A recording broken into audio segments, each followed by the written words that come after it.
Praise the Lord. सभी विश्वासी भाई बहनों को प्रभु यीशु मसीह में जय मसीह की।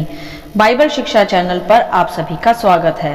हमारे इस चैनल को देखने के लिए आप चैनल को सब्सक्राइब करें और बेल आइकन के ऑल बटन को ज़रूर दबाएं, तभी आपको हमारी आने वाली हर वीडियो का नोटिफिकेशन मिलता रहेगा। आज मैं आपके लिए बाइबल की पुस्तक से मार्था और मरियम की कहानी का संक्षिप्त विवरण लेकर आई हूँ, जो आपको लूका अध्याय 10 के वचन 38 से 42 में विस्तार से देखने को मिल जाएगा। तो चलिए भाइयों बहनों, हम वीडियो स्टार्ट करते हैं। बाइबल दर्शाती है यहाँ कि यह उस समय की बात है जब यीशु मसीह बैतनिया नाम के गांव में उतरे, जहां मार्था, मरियम और लाजर का घर भी था। तथा बाइबल यह भी स्पष्ट करती है कि वहां की मार्था नाम की स्त्री ने प्रभु यीशु को वहां उस गांव में अपने घर में आने का निमंत्रण दिया और उसी की बहन मरियम भी वहां मौजूद थी। तब आगे हम देख सकते हैं कि जब प्रभु यीशु मार्था के निमंत्रण देने के बाद अपने चेलों सहित उनके घर में गए, तब लिखा है वहां कि जो मरियम थी वह तुरंत प्रभु यीशु के चरणों में बैठ गई प्रभु के वचनों को सुनने के लिए। परंतु जो दूसरी बहन मार्था थी वह वहां प्रभु की तथा उनके साथियों की सेवा टहल करने लगी, उनके लिए खाना पकाने का व जलपान का प्रबंध करने लगी, क्योंकि स्वयं मार्था ने ही प्रभु को अपने घर में जो आमंत्रित किया था। यहाँ ध्यान दे भाइयों बहनों कि एक उत्तम बात जो मार्था के जीवन में हम देख पा रहे हैं वह यह है कि एक तो उसने खुद से प्रभु यीशु को अपने घर आमंत्रित किया, तथा दूसरा वह तुरंत सेवा टहल में लग गई। कि यह तो उत्तम था मार्था में कि वह एक मेहनती स्त्री थी और अतिथि सत्कार भली प्रकार करना भी जानती थी, और उसी ने प्रभु को अपने घर में आमंत्रित भी किया था आदर पूर्वक। यह उत्तम तो था मार्था में, परंतु वहीं साथ ही साथ हम एक और बात मार्था में आगे यह देखते हैं कि जब वह प्रभु यीशु की व उनके साथियों की सेवा टहल करने लगी, तब वह ऐसा करते करते घबरा गई, थक गई, चिड़चिड़ा गई, तथा इसी कारण फिर वह प्रभु के पास अपनी बहन मरियम की शिकायत लेकर पहुंची और कहने लगी कि हे प्रभु, क्या तुझे कुछ भी चिंता नहीं कि मेरी बहन ने मुझे सेवा करने के लिए अकेला ही छोड़ दिया है? इसलिए उससे कह कि मेरी सहायता करे, या थोड़ा ठहर कर पहले हम कुछ विशेष बातों का अध्ययन कर लेंगे। जो यह है मेरे प्रियो कि जब मार्था ने स्वयं से प्रभु को अपने घर आमंत्रित किया था, तो वह भली प्रकार जानती भी थी पहले से ही कि उसे खाना बनाने का प्रबंध भी करना पड़ेगा। परंतु वहां हम देख सकते हैं कि मार्था जब प्रभु के आने पर सेवा टहल करने लगी, तो वह अपनी बहन को मरियम को देखकर चिड़चिड़ाने लगी, और वह तो प्रभु के पास आराम से बैठी है और मुझे सारा काम करना पड़ रहा है। वह इस प्रकार के विचार अपने भीतर करने लगी। इसी कारण वह प्रभु से उसकी शिकायत भी करने चली गई, और शिकायत में भी उसने प्रभु को सलाह दी, यह कहते हुए कि प्रभु उससे कहे कि वह मेरी सहायता करे। मेरे प्रियो, पहली बात तो यहाँ सीखने व समझने की यह है कि मार्था ने जब प्रभु को बुला ही लिया था, तो उसे चाहिए था कि वह प्रभु के साथ साथ अपने मन में शांति व धीरज और नम्रता को भी थामे रहे। और मार्था ऐसा तब कर पाती जब उसके भीतर प्रभु यीशु का नाम ही नहीं वरन प्रभु का स्वभाव भी होता, और यह तब हो पाता मेरे प्रियो जब मार्था प्रभु के वचनों को ध्यान पूर्वक सुनती और ग्रहण करती। परंतु उसका ध्यान तो और कामों में लगा था, और उसका ध्यान उस समय अपनी बहन पर क्रोध करने में व उससे जलन रखने में जो लगा था, तो फिर कैसे उसमें प्रभु का स्वभाव व शांति समाती। और उस पर वह प्रभु से शिकायत भी करती है, तथा प्रभु को ही सलाह देकर कहती है कि तू उससे कहे कि वे मेरी सहायता करे, और यह भी कहती है कि प्रभु, क्या तुझे की कोई चिंता नहीं? अर्थात यह मेरे प्रियो कि एक तो वह प्रभु को आमंत्रित कर काम के बोझ में व चिंता में पड़ गई, उस पर से प्रभु को कहती है कि तुझे मेरी चिंता नहीं। मेरे प्रियो, ध्यान दे यहाँ एक बात कि जब हम प्रभु को अपने जीवन में स्वीकार कर लेते हैं, तो हमें अपने स्वभाव में, अपने चाल चलन में एक बदलाव लाना भी आवश्यक होता है, और अपनी समस्त चिंता को प्रभु पर डालना आवश्यक है। साथ ही साथ हमें कभी भी ऐसी शिकायतें प्रभु से नहीं करनी चाहिए कि प्रभु तूने मेरे जीवन में ऐसा नहीं किया या वैसा नहीं किया, या ना ही यह कहना चाहिए कि हमें सलाह देते हुए कि प्रभु आप मेरे जीवन में ऐसा क्यों नहीं कर रहे। नहीं, यह एक गलत रीति की प्रार्थना होगी। इसमें तो हम प्रभु को सलाह दे रहे हैं और प्रभु पर ही दोष लगा रहे हैं समस्त परिस्थितियों का, जबकि प्रभु स्वयं राजा है। यह प्रभु का आदर नहीं, उसका अनादर हुआ। मतलब प्रभु को बुला तो लिया, परंतु मन से पूरी तरह स्वीकार कर उसे आदर नहीं दिया। आदर हम तब देते हैं प्रभु को जब हम प्रभु के वचनों को सुनकर उस पर चलते हैं। यही उत्तम बलिदान प्रभु को भाता है, बजाय शारीरिक रूप से की गई सेवा से।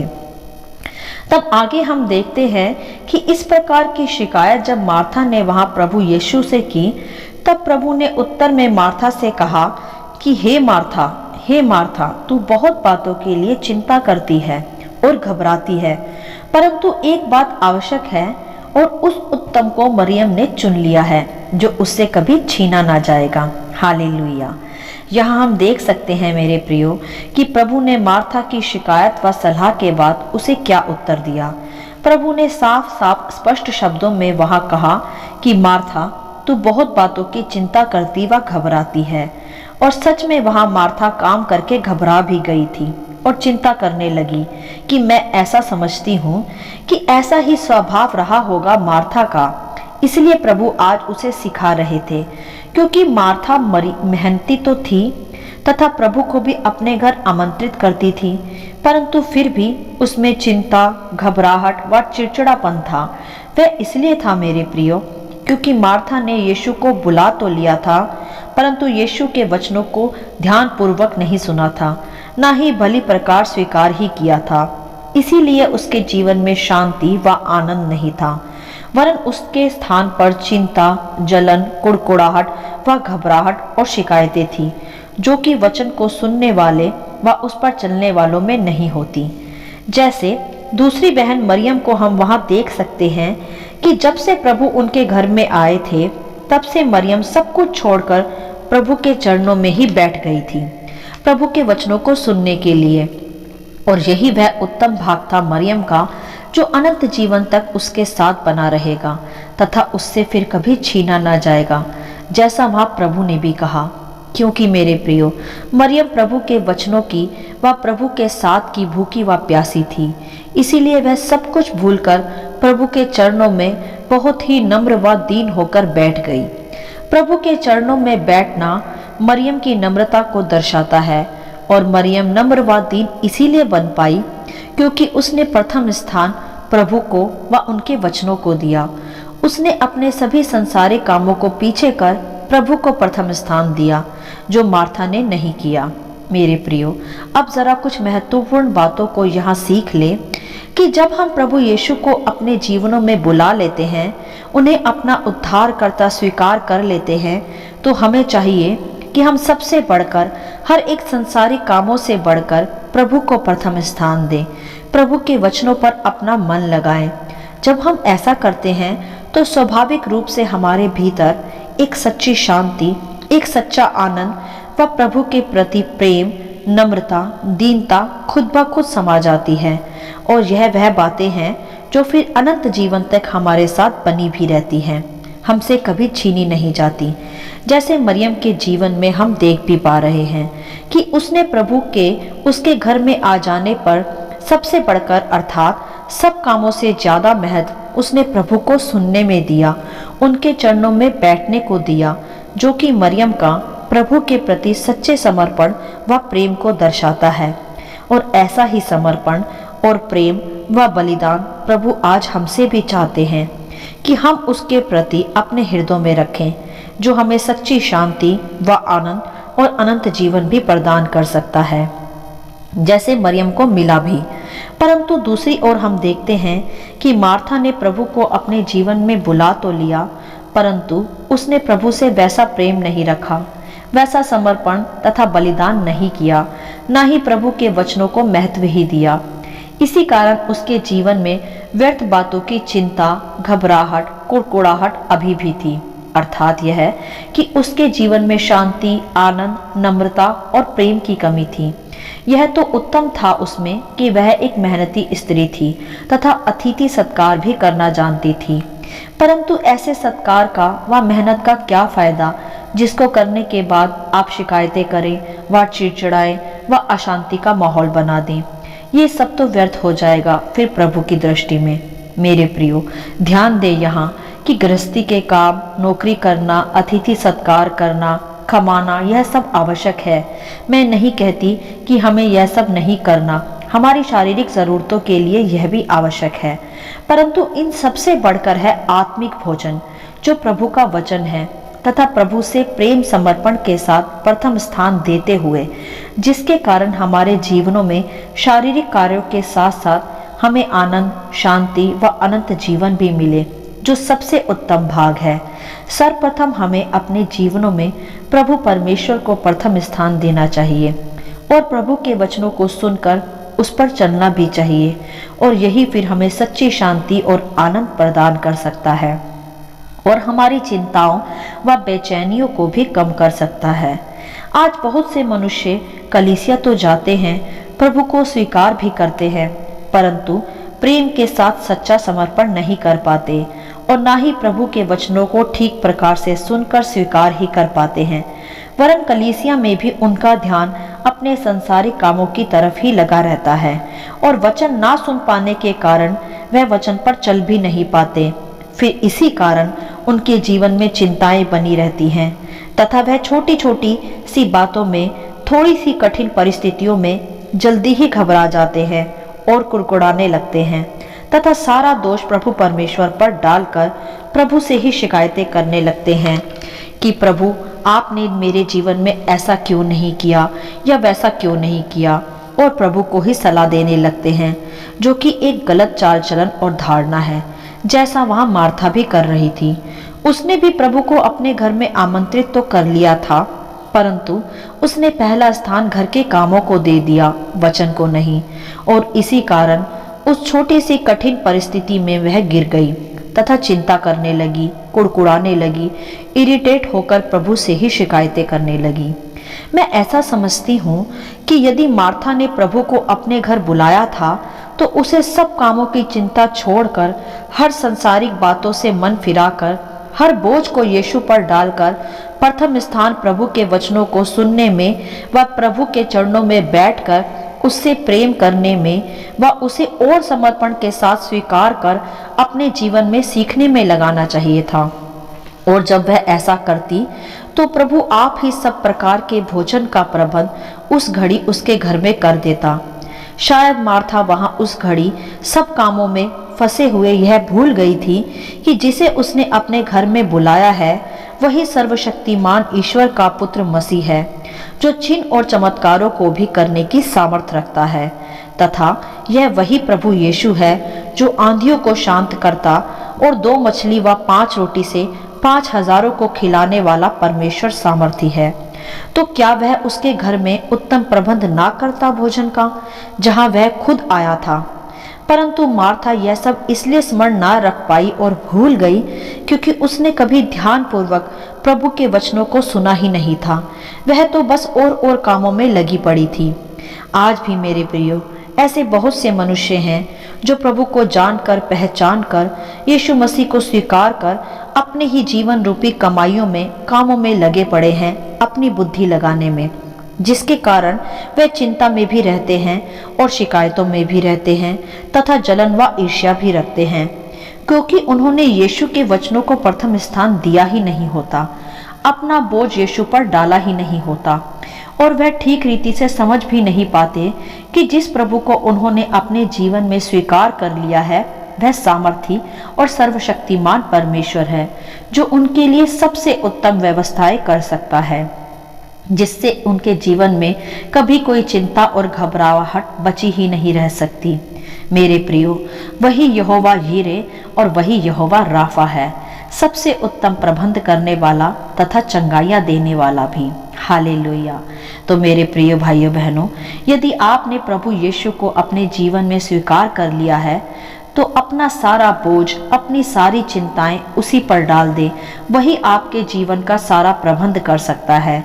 बस आप सब कामों से पहले प्रथम स्थान प्रभु को व उसके वचनों को दें, उसमें सच्चा समर्पण करें, उससे सच्चा प्रेम करें।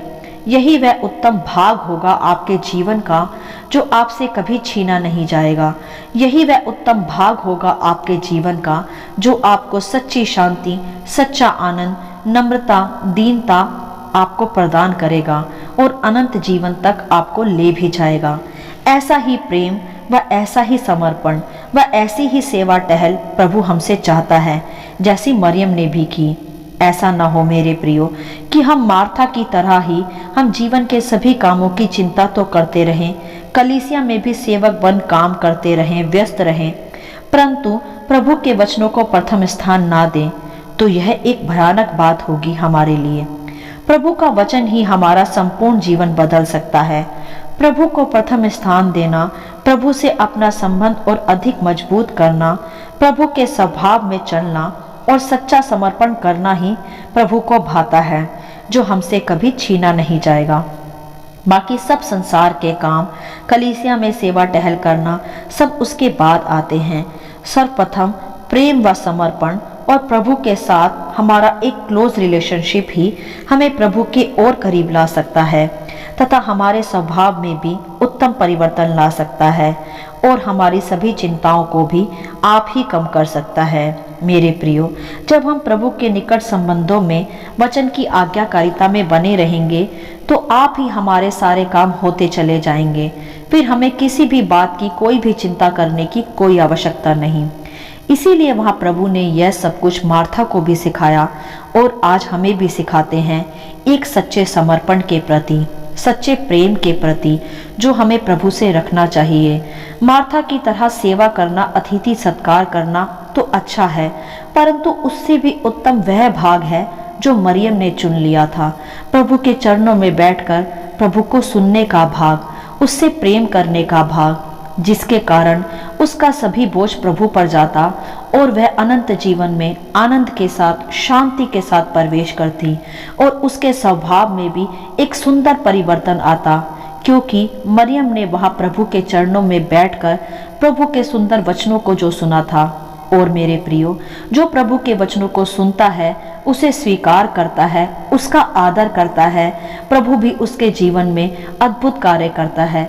उसके स्वभाव में परिवर्तन, उसके कार्यों में परिवर्तन, उसके जीवन में भरपूरी और चंगाइयाँ और हर एक कार्यों का होने से पहले प्रबंध प्रभु आप ही करता है। मेरे प्रियो, जब हम सारा बोझ प्रभु पर डाल देते हैं और प्रभु को अपना उद्धारकर्ता स्वीकार करते हैं, तो हमें व्यर्थ की बातों की चिंताएं नहीं करनी चाहिए, ना ही कुड़कुड़ाना चाहिए और शिकायतें करना चाहिए, वरन समर्पण कर प्रभु पर अपना बोझ डालकर प्रभु के करीब आकर उसके वचनों को अपने जीवन में मनन कर उस पर चलना चाहिए, तो स्वयं ही हमारे सब कार्य हो जाएंगे। और यही वह उत्तम भाग है मेरे प्रियो, जो उस घड़ी मरियम ने चुन लिया था और आज हमें भी चुनने की आवश्यकता है। हालेलुया। आशा करती हूँ कि इस कहानी का संक्षिप्त विवरण आप सभी को समझ में आया होगा। प्रभु आपको अपनी पवित्र आत्मा की भरपूरी से सदा भरता रहे। यदि आप चाहते हैं कि दूसरे भी इसे सुनकर आशीष पाएं, तो आप दूसरों के साथ भी इसे शेयर कर सकते हैं, क्योंकि हमारे प्रभु यीशु मसीह की यही इच्छा है। आमीन and God bless you all.